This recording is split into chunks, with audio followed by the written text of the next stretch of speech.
8 horas da manhã em ponto, Jornal Gente no ar, pelo canal Band News TV e também pela Rádio Bandeirantes. Hoje é dia 1º de novembro, viu, Thaís Freitas? Já, 1º né? de novembro dá início ao 11º mês do ano e hoje é o dia de Todos os Santos, é feriado na Europa. Hoje muitos países têm essa data como um ponto facultativo aí, dia de visita aos cemitérios.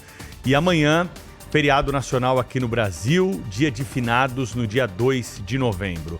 Nosso primeiro destaque do dia é sobre a situação do Rio de Janeiro. Acreditem se quiserem, um miliciano foi solto, mesmo com mandado de prisão preventiva expedido pela Justiça. Há uma guerra de informações a respeito desse caso, de um dos milicianos mais perigosos, Peterson Luiz de Almeida, conhecido como Pet ou Flamengo.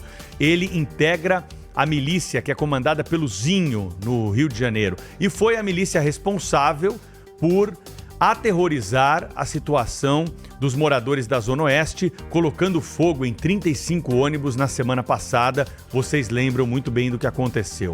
Situação jamais vista, sem precedentes no Rio de Janeiro.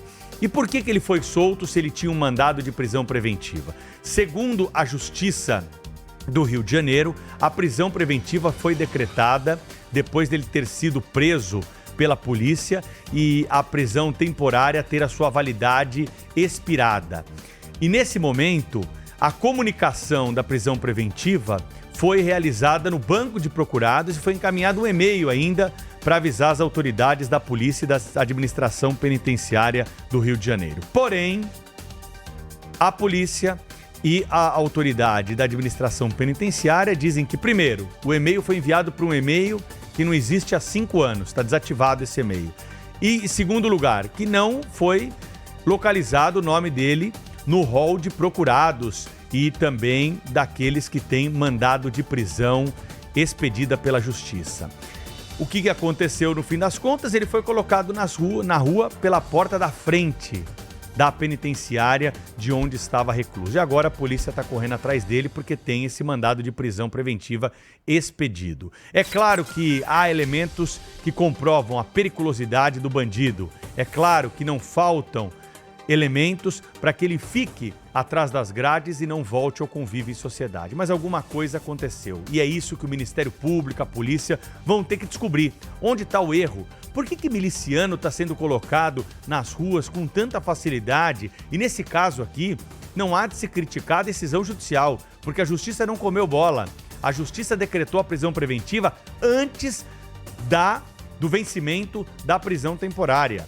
A Justiça aceitou a denúncia contra esse bandido perigoso que integra a milícia no Rio de Janeiro. E agora nós temos mais uma vez uma situação a ser investigada. Não é a primeira vez que um bandido é colocado nas ruas em situação suspeita no Rio de Janeiro. Vocês devem se lembrar, o Marcos Sadoc, repórter da Band no Rio, já denunciou isso no Jornal da Band e contou para nós aqui, nesse espaço no Jornal Gente, como foi a liberação do miliciano Abelha.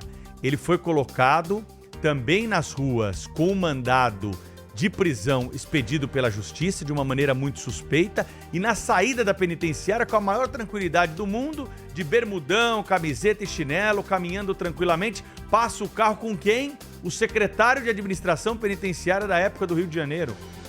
E o secretário de administração penitenciária baixa o vidro e cumprimenta o miliciano. Tudo isso filmado, registrado pelas câmeras do estabelecimento prisional. Isso levou, claro, à saída de Montenegro da Secretaria de Administração Penitenciária. Ele foi investigado, acabou sendo preso, já foi liberado, é claro, né? Porque a investigação não avançou. Mas, meus amigos, tudo isso para falar o seguinte: é preciso investigar a fundo onde há infiltração do crime organizado, da milícia, do tráfico de drogas na autoridade do Rio de Janeiro. As autoridades do Rio de Janeiro mostram aí que podem estar corrompidas por essa estrutura que amedronta a população. E quando você tem bandido do lado de cá, fica muito mais difícil de combater o crime. E algumas respostas para as perguntas que fazemos diariamente aqui acabam sendo respondidas com essa suspeita. Se o Ministério Público do Rio de Janeiro, se a Polícia do Rio de Janeiro quiserem trabalhar efetivamente em prol da segurança pública, eles começam investigando a relação desses milicianos e desses criminosos com o poder. São 8h05. Por falar em poder, nós vamos para Brasília, capital federal, porque o Cláudio